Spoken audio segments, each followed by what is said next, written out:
कहाँ से आए हैं कहाँ को जाएंगे पागल ये मुझे मरवाई shut up. So I have wanted to make YouTube videos for a very long time now. I think back in 2017 was the first time that I dreamt of it. Also, this is going to be a very informal video. There is no script or anything. I just wanted to talk to you guys about something that has come up for me a lot, and I feel like I'm not the only one who experiences this thing.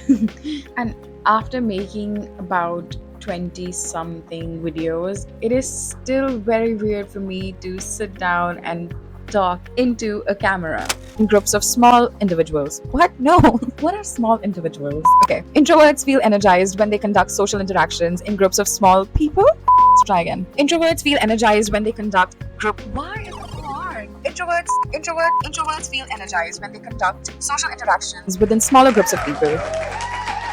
Okay, so I'll just cut to the chase. This thing that I was talking about, it's called resistance or psychological resistance. So I understand resistance, I understand the implications of it during therapy or counseling sessions, but that's not the only time when it comes up. Every single time you want to do something creative or you want to do something that is, in a way, bigger than you, it's challenging and you've never done it before, you best believe you are going to be faced with resistance. So I was reading this article by whywesuffer.com and I came across this sentence: psychological resistance is like an invisible wall that stands between aspiring individuals and the actualized self they desperately want to become. So, yeah, I always wanted to make YouTube videos, and then one day back in March, I think I just mustered up the courage, picked up my camera, and I just went at it. Hi, guys. I don't like that. Okay. Oh, hey. तो कैसे हैं आप?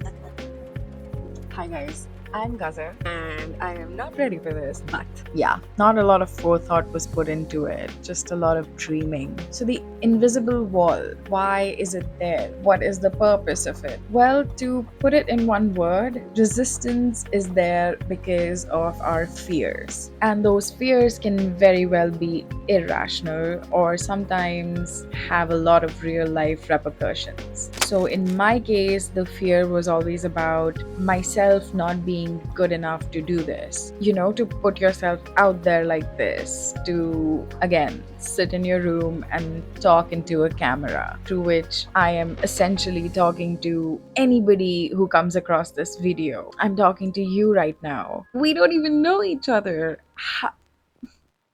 So that way, I kept pushing the date. I kept delaying the inevitable. I knew I was going to do it eventually, but I just did not know when that would happen. So I've had a lot of fun making these videos because I finally found a purpose. I finally found my why, and that was helping anybody who would come across the information that I'm trying to put out into the world. I wanted to be a part of the mental health conversation happening in my country because it's literally the first time that we have been paying some serious attention to it, and there is a need arising for more and more people to destigmatize it.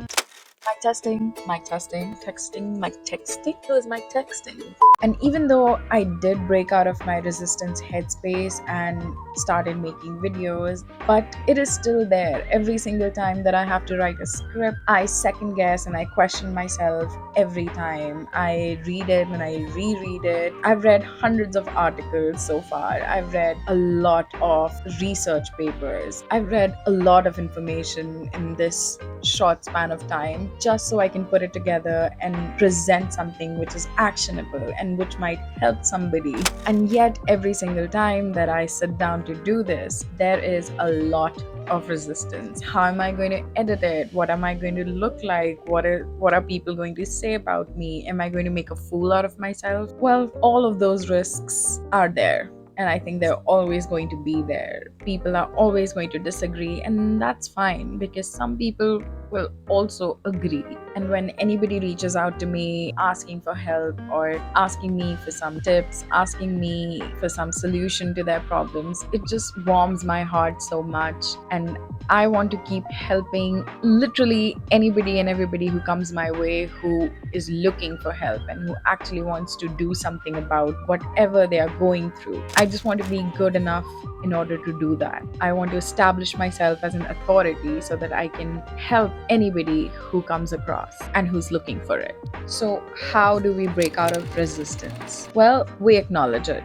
That it's there. It's there because it's stemming from something very real, stemming from a deep seated fear inside of us. That fear might be irrational, but it's there for a reason. It's there to protect us from something that our psyche thinks that we will not be able to handle if it happens. But as we break out of it, as we do the things that scare us, we eventually learn that it's not really all that scary. It's not really as bad as we thought. And eventually it gets better. We gain more skills to deal with it, whether it is criticism or shame or guilt or whatever it is. As we go along, we learn. So when people say that time is the best healer, I don't completely agree with it, because I don't think it's time that does much. It's what you do with that time, is how you work on yourself, is how you acknowledge your own limitations, and is how you push through them. So every time that I press publish, all of the hard work that went into making a 7-minute, 6-minute video, it just all feels very worth it. I feel proud of myself that I did that. I went against my own fears and I created something.